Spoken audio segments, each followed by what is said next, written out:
Hey, it's Fax. Let me ask you, do you ever feel stuck like you're working hard but not moving forward? I've been there, running in place, wondering why nothing changed. The truth? My own habits were holding me back. Today I'm challenging you. Let's break 4 self-sabotaging habits that keep you from your potential. This video is your wake-up call. We'll expose these habits and give you the tools to break free. Starting now. Are you ready? Let's do this. First up, procrastination. It's a challenge we all face, a hurdle in the path to productivity. We all do it, but it's more than just putting things off. It's a complex dance of avoidance, often driven by deeper anxieties. Every delay adds stress and guilt, a compounding effect that can feel overwhelming, weighing you down and keeping you stuck, preventing you from reaching your full potential. Procrastination isn't laziness, it's fear. It's a shield we use to protect ourselves from perceived threats. Fear of failing, the possibility of not meeting expectations, of not being perfect, or even of succeeding. Sometimes, success can be just as daunting as failure.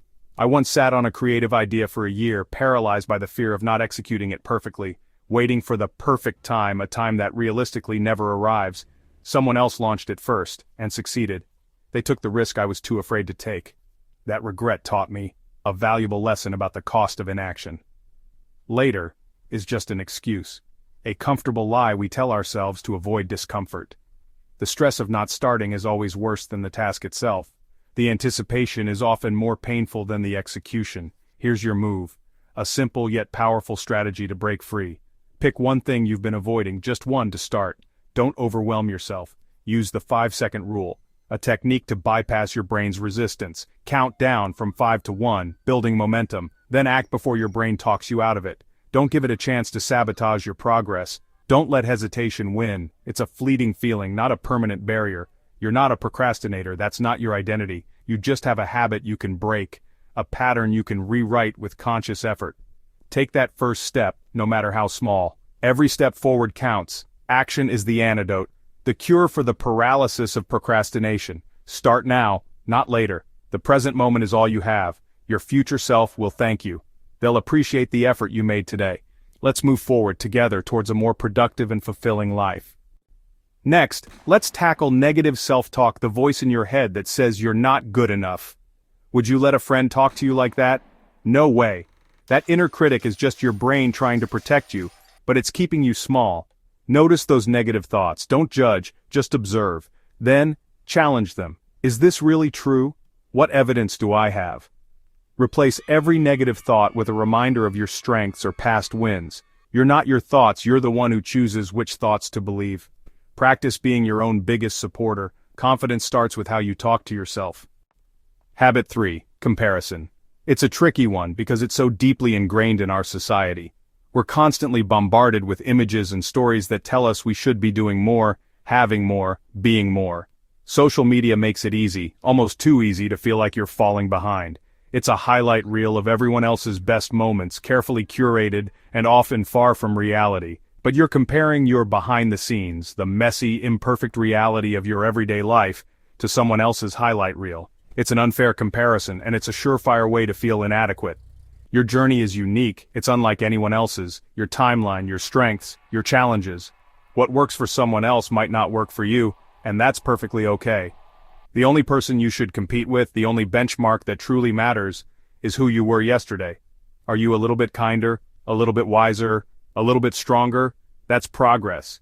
When you catch yourself comparing, when you feel that familiar pang of envy or inadequacy, practice radical gratitude. Shift your focus from what you lack to what you already have. Name 3 things you're grateful for right now. It could be something as simple as the roof over your head, or the sun shining through the window.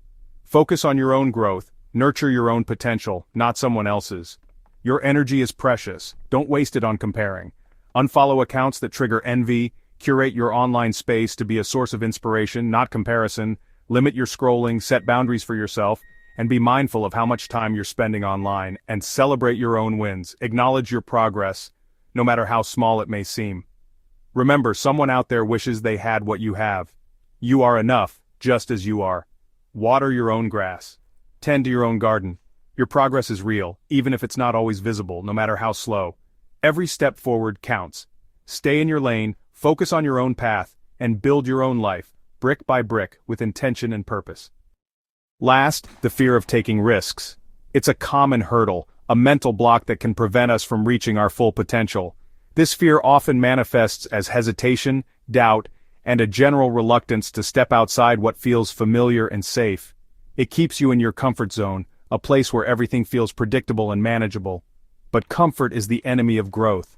Staying put might feel safe, but it also means missing out on opportunities for learning, development, and exciting new experiences.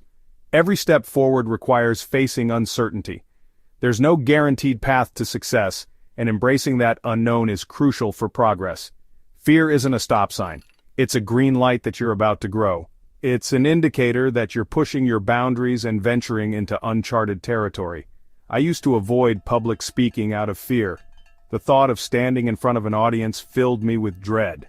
But each small risk, like speaking up in a meeting, made it less scary. With each contribution, my confidence grew, and the fear diminished. Courage is built by taking small, consistent risks, not giant leaps. It's about incremental progress, gradually expanding your comfort zone. Your best life is just outside your comfort zone. It's where the magic happens, where you discover new talents and possibilities. So, what's one small risk you can take this week? What's that one thing you've been putting off because it scares you? Send that message. Sign up for that class. Take the first step. You might stumble, but you'll grow stronger every time. Each setback is a learning opportunity, a chance to refine your approach and build resilience. Don't let fear decide your future. The version of you you're dreaming of is waiting on the other side of risk. It's time to bridge the gap between where you are and where you want to be. Take action, even if you're scared. Embrace the discomfort, knowing that it's a sign of growth. You've got this. Believe in yourself, and trust that you have the strength to overcome any challenge. We've uncovered the 4 habits: procrastination, negative self-talk, comparison, and fear of risk. Recognizing them is the first step. Now it's time to act. Which habit hit home for you? What's one action you'll take this week? Share it in the comments. We're in this together. Let's support each other. Subscribe for more tools to build your best life, starting with my next video on morning routines. Remember, you have the power to change your habits and your life. See you next time.